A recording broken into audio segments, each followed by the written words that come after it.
Bumi tempat kita berpijak usianya sudah miliaran tahun. Sebelum akhirnya ditinggali manusia pertama yakni Adam, bumi menurut ahli tafsir sudah ditinggali oleh beberapa makhluk. Berkenaan dengan penciptaan Adam, mayoritas ulama Islam percaya bahwa Adam dan Hawa telah dicipta dengan lengkap di surga. Mereka kemudiannya dihantar ke bumi usai memakan buah yang terlarang. Keturunan mereka mengisi populasi bumi dan memulai sejarah manusia. Menurut ahli tafsir pada saat bumi berumur 8.000 tahun, keadaannya masih kosong. Di sini sudah terdapat banyak biji sawi putih.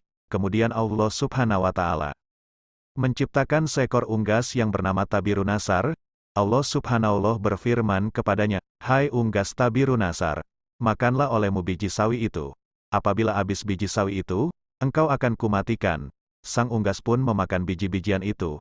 Namun, cara memakannya diatur. Pertama, sehari satu biji yang dimakan. Setelah semakin berkurang, maka kini dimakannya hanya satu biji sebulan. Biji sawi itu semakin berkurang saja. Oleh karena begitu takutnya terhadap kematian, maka sang unggas hanya memakan satu biji dalam setahun. Namun, akhirnya habislah biji-biji sawi itu. Tabirunasar pun akhirnya mati. Setelah kematian tersebut, Allah Subhanahu wa Ta'ala menciptakan makhluk lain sebagai penghuni bumi, yaitu 70 orang laki-laki, namun tidak semuanya langsung diciptakan, melainkan satu persatu Allah Subhanahu wa Ta'ala menciptakannya. Apabila seorang meninggal, maka langsung diciptakan yang lain. Masing-masing dari mereka berumur 70.000 tahun. Konon, setahun pada masa itu sama dengan 1.000 tahun pada masa sekarang. Tatkala telah mati 70 lelaki itu, kemudian Allah ciptakan jin. Allah berfirman Dia menciptakan jin dari nyala api. Quran Surat 55:1, sebagian dari jin-jin itu ada yang berkaki 4, berkaki 2, dan ada yang terbang. Kemudian Allah Subhanahu wa Ta'ala mengutus salah satu seorang di antara mereka yang bernama Yusuf untuk memberikan pengajaran ilmu dan syariat agama. Namun, jin-jin itu banyak yang mendustakan ajaran-ajaran tersebut yang menyebabkan Allah Subhanahu wa Ta'ala mematikan semuanya. Penghuni bumi berikutnya adalah suatu makhluk yang berpasangan, rupanya seperti binatang, keluar dari dalam neraka.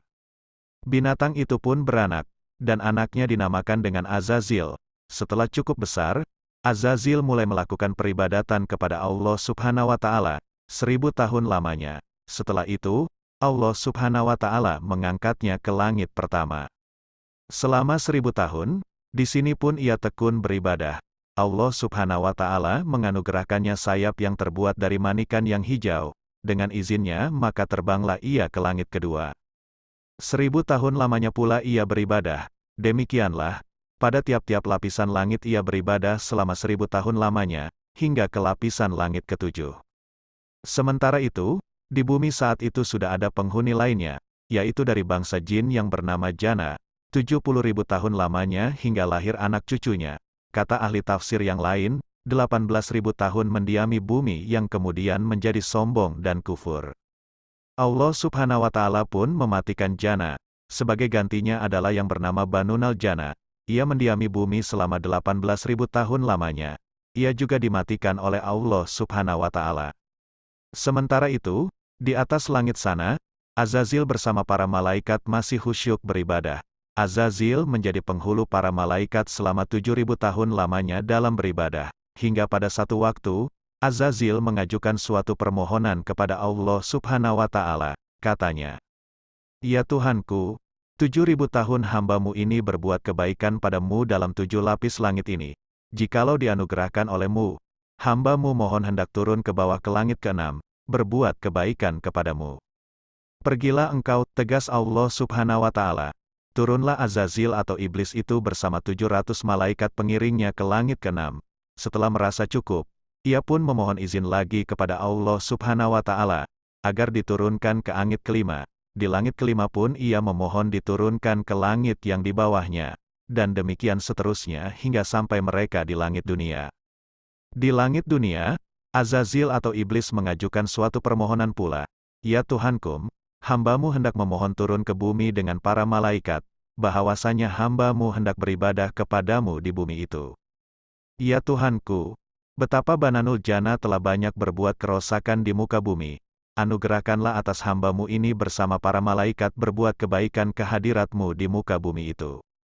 Allah Subhanahu wa Ta'ala pun mengabulkan permohonan Azazil itu, diturunkanlah ia bersama 700 malaikat yang mengiringnya untuk beribadah di muka bumi, setelah sebelumnya Banunal Jannah dimatikan karena banyak berbuat kerusakan. Setelah 8.000 tahun lamanya beribadah, Iblis mencoba mengemukakan ungkapan hatinya bahwa di muka bumi inilah ia begitu betahnya, dan tidak ada tempat lain yang membuatnya demikian betah. Dan memohon agar selamanya ia berada di muka bumi untuk berbakti kepada Allah SWT, sampai pada satu waktu, Allah SWT berkehendak menurunkan suatu keterangan kepada Azazil. Firman-Nya, ingatlah ketika Tuhanmu berfirman kepada para malaikat, sesungguhnya aku hendak menjadikan khalifah di muka bumi. Quran Surat Pukul 2:30. Mendengar firman tersebut, Iblis menjadi berduka, disebabkan dengkinya, mereka, para malaikat pun bertanya kepada Allah Subhanahu wa Ta'ala mengenai siapa yang akan menjadi khalifah itu. Adam namanya, jawab Allah Subhanahu wa Ta'ala.